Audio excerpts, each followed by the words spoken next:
Makabansa, Grade 1. Quarter 2, Week 4.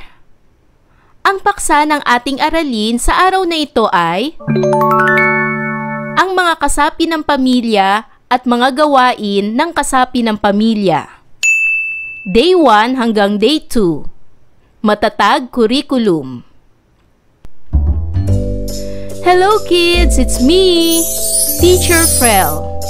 Don't forget to subscribe, like, and share, and hit the notification bell for the latest video.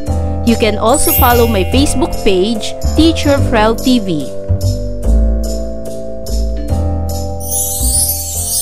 Sa araw na ito ay pag-aaralan natin sa asignaturang makabansa ang mga kasapi ng pamilya at mga gawain ng kasapi ng pamilya. Day 1. Mga layunin. Una, nakasasagot sa mga tanong tungkol sa maikling kwentong binasa sa harap ng klase. At pangalawa, nakapagbabahagi ng saloobin tungkol sa maikling kwentong binasa sa harap ng klase. Ano ang tumatak sa inyo na sinabi ng inyong tatay at nanay? Nasabi na ba sa inyo ito? Anak, lagi mong tatandaan na maging mabuti ka sa iyong kapwa at sa iyong mga magulang upang lagi kang pagpalain ng ating Panginoon. Naipayo na rin ba sa inyo ito? Anak, mag-aral kang mabuti at tapusin ang iyong pag-aaral upang sa iyong paglaki ay may marating ka sa iyong buhay. Ngayon ay ibahagi ninyo sa harap ng klase ang inyong sagot sa ating katanungan. Sa araw na ito, tayo ay magbabasa ng isang kwento tungkol sa isang pamilya. Ang pamagat ng kwento ay Si Boboy, Sandali Lang Po. Tungkol saan kaya ang kwentong ating babasahin? Bakit kaya sinasabi ni Boboy ang sandali lang po? Kaya naman makinig kayo sa ating kwentong babasahin. Muli, ang pamagat ng kwento ay Si Boboy, Sandali Lang Po. Ito ay isinulat ni Beverly A. Malocon at iginuhit ni Cyril T. Navarro. Si Namang Victor at Aling Nena ay may 3 anak. Si Kuya Noynoy ang panganay. Si Ate Lenlen ang nag-iisang anak na babae, ang ikalawa. Si Boboy ang bunso na walang tigil sa paglalaro ng cellphone. Boboy, halika, pakiabot nga ng martilyo, utos ni tatay. Sandali lang po tay, ang sagot ni Boboy. Hindi siya sumunod. Natagalan si tatay sa kahihintay kaya siya na lang ang kumuha. Boboy, halika, pakiabot nga ng gulay, utos ni nanay. Sandali lang po nay, ang sagot ni Boboy. Hindi pa rin siya sumusunod. Natagalan si nanay sa kahihintay kaya siya na lang ang kumuha. Boboy, halika na at gawin natin ang iyong takdang aralin, sabi ni ate. Sandali lang po ate, ang sagot ni Boboy. Hindi pa rin siya sumusunod.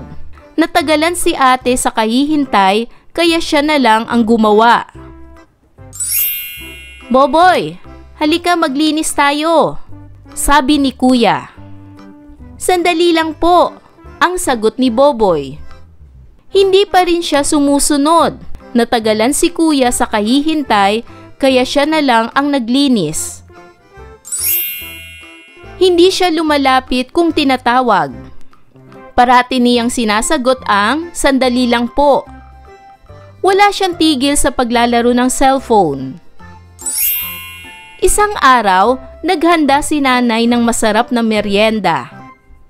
Boboy, halika na, magmerienda na tayo, tawag ni nanay. Sandali lang po, sagot naman ni Boboy. Pero hindi pa rin siya lumalapit. Nang lumapit na siya, naabutan niyang tapos na silang lahat kumain. Pagtingin niya sa mesa, wala nang natira. Ubus na? Mangiyak-ngiyak na tanong ni Boboy kay nanay. Akala kasi naming hindi ka nakakain, sagot ni nanay. Tinabihan siya ng kanyang ina at pinagsabihan. Sa susunod, pag tinawag ka, lumapit ka kaagad. Baka kasi kailangan ng tulong mo o may ibibigay sa'yo. Iwasan mo ang walang tigil na paglalaro ng cellphone, sabi ni nanay. Hindi magandang paghintayin ang pagkain sa mesa. Pwede kang magkasakit pag wala sa oras ang iyong pagkain. Dapat unahin ang pagtulong sa gawaing bahay, sabi ni nanay. At iniabot niya ang itinabing pagkain para sa kanya. Napayakap si Boboy kay nanay at nagsisising nagsabi, Nay, patawad po. Kakain na ako sa takdang oras. Simula ngayon, tutulong na ako sa mga gawaing bahay. Iiwasan ko na ang pagbababad sa cellphone at lumapit agad kung tinatawag. Magmula noon, hindi na nagbababad si Boboy sa paglalaro ng cellphone. Palagi na siyang tumutulong sa gawaing bahay. Kung tinatawag, hindi na siya sumasagot ng sandali lang po. Bagkus ay lumalapit siya agad sa tumatawag sa kanya at tumutulong. Nagustuhan niyo ba ang kwentong ating binasa? Bakit oo at bakit hindi? Ano ang sinabi ng mga sumusunod na tauhan kay Boboy? Ano ang sinabi ni tatay o Mang Victor? Ano ang sinabi ni nanay o Aling Nena? Ano ang sinabi ni ate? At ano ang sinabi ni kuya? Ang sinabi ni tatay o Mang Victor ay, Boboy, halika, pakiabot nga ng martilyo. Ang sinabi naman ni nanay o Aling Nena ay, Boboy, halika, pakiabot nga ng gulay. Ang sinabi naman ni ate ay, Boboy, halika na at gawin natin ang iyong takdang aralin. At ang sinabi naman ni kuya ay, Boboy, halika maglinis tayo. Ano ang sagot palagi ni Boboy? Tama! Ang sagot palagi ni Boboy ay, sandali lang po. Bakit kaya sandali lang po ang parating sagot ni Boboy? Tama! Dahil ayaw niyang tumigil sa paglalaro ng cellphone. Anong nangyari nang minsan na sumagot si Boboy ng sandali lang po sa oras ng merienda? Tama! Wala nang natirang merienda para sa kanya. Tandaan na sa pamilya, bawat isa ay may mga mahalagang gawain. Ang pagtutulungan at pagbibigay ng oras sa bawat isa ay isang mabuting kaugalian na dapat nating pahalagahan. Ngayon ay dumako na tayo para sa gawaing ito. Lagyan ng masayang mukha kung ang pangungusap ay nagsasabi ng tama at malungkot na mukha naman kung mali. Unang bilang, naglalaro si Allen sa kanyang cellphone nang bigla siyang tawagin ng kanyang nanay para bumili sa tindahan ng mantika. Agad siyang lumapit sa kanyang nanay para bumili ng mantika sa tindahan. Ito ba ay masayang mukha o malungkot na mukha? Tama, ito ay masayang mukha. Pangalawa, si Donna ay nakaharap sa kanyang computer para manood ng mga pambatang palabas. Tinawag siya ng kanyang ate upang tumulong sa paglilinis ng bahay. Sinabi niya sa ate niya na tatapusin muna niya ang kanyang pinanonood. Ito ba ay masayang mukha o malungkot na mukha? Tama, ito ay malungkot na mukha. Pangatlo, malapit nang matapos ni Ben ang kanyang nilalaro sa cellphone, ngunit bigla siyang tinawag ng kanyang tatay dahil oras na ng pagkain para sa tanghalian. Kaya naman, hindi na niya tinapos ang laro at nagpunta na siya sa hapagkainan. Ito ba ay masayang mukha o malungkot na mukha? Tama, ito ay masayang mukha. Pang-apat, agad na hinawakan ni Sarah ang kanyang cellphone para maglaro. Sinabihan siya ng kanyang kuya na maligo muna at mag-almusal. Sinagot niya ang kanyang kuya na mamaya na lang siya maliligo at mag-aalmusal. Ito ba'y masayang mukha o malungkot na mukha? Tama, ito ay malungkot na mukha. At panglima, nanonood ng telebisyon si Sarah nang bigla siyang inutusan ng kanyang nanay na nasa kusina na maghimay ng dahon ng malunggay para sa kanilang lulutuing ulam. Tuwang-tuwa siya dahil paborito niyang gawain ang paghihimay ng dahon ng malunggay. Ito ba'y masayang mukha o malungkot na mukha? Tama, ito ay masayang mukha. Para naman sa gawaing ito, iguhit ang mga gawain na ginagawa na ni Boboy matapos maubusan ng merienda.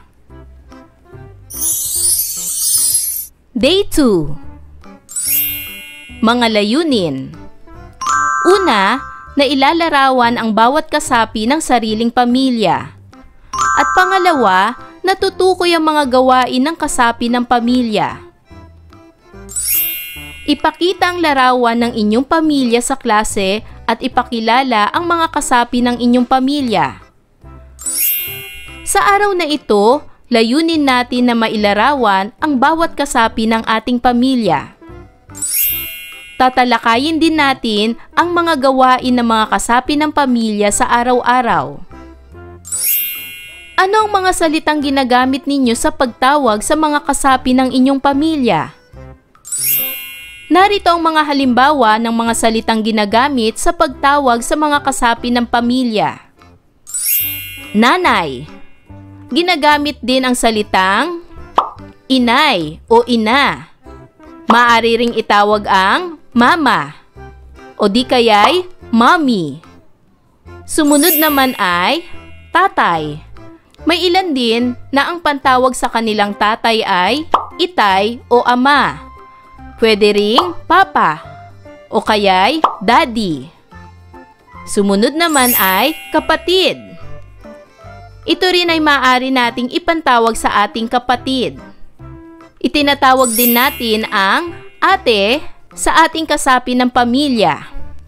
Ganon din ang kuya sa ating kasapi ng pamilya. At bunso sa pinakabatang kasapi ng pamilya. Tandaan na sa bawat pamilya ay maaaring magkakaiba-iba ang tawag sa bawat kasapi nito. Narito ang isang halimbawa ng family chart. Ang aking pamilya. Ito ay binubuo ng tatay, nanay, at mga anak. Gaya ng kuya, ate, at ako. Tandaan rin na ang family chart ng bawat isa ay maaaring mag-iiba-iba dahil sa iba't ibang uri ng ating pamilya. Tandaan na mayroong extended family, solo parent family, o two-parent family. Si tatay ang haligi ng tahanan. Siya ang ating ama. Siya ang nagpoprotekta sa kanyang pamilya. Si nanay ang ilaw ng tahanan. Siya ang ating ina. Siya ang nag-aalaga sa kanyang pamilya. Si kuya ang nakatatandang kapatid na lalaki. Siya ang nagbabantay ng kanyang mga kapatid. Si ate ang nakatatandang kapatid na babae. Siya ang nag-aalaga ng kanyang nakababatang kapatid. Si bunso ang nakababatang kapatid, ang nagpapasaya sa buong pamilya. Para sa gawaing ito, bawat mag-aaral ay bibigyan ng pagkakataong ibahagi ang miyembro ng pamilya na mabubunot. Ibabahagi ninyo ang mga pang-araw-araw na gawain ng miyembro ng pamilya na inyong nabunot. Halimbawa, nabunot mo si tatay. Sasabihin mo na si tatay ang nagluluto ng pagkain ng buong pamilya. Depende ito kung ano ang ginagawa ng iyong tatay. Halimbawa naman, nabunot mo si nanay. Sabihin mo, si nanay ay nagtatrabaho upang magkaroon kami ng pambili ng pagkain. Depende rin ito sa ginagawa ng iyong nanay. Halimbawa naman, nabunot mo si kuya. Sabihin mo, si kuya ay kasabay kong pumapasok sa paaralan. Depende rin ito sa ginagawa ng iyong kuya. Tandaan na ang bawat kasapi ng pamilya ay may iba't ibang gawain.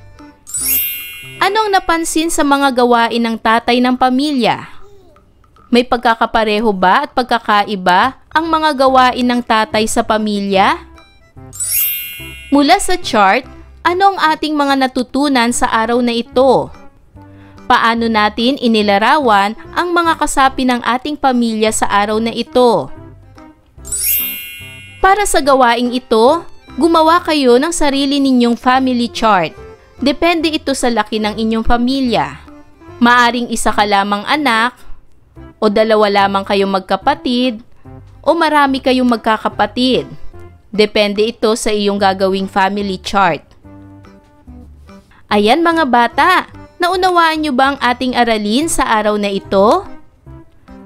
Kung ganon, magaling! Mga bata, sana'y marami kayong natutunan sa ating aralin.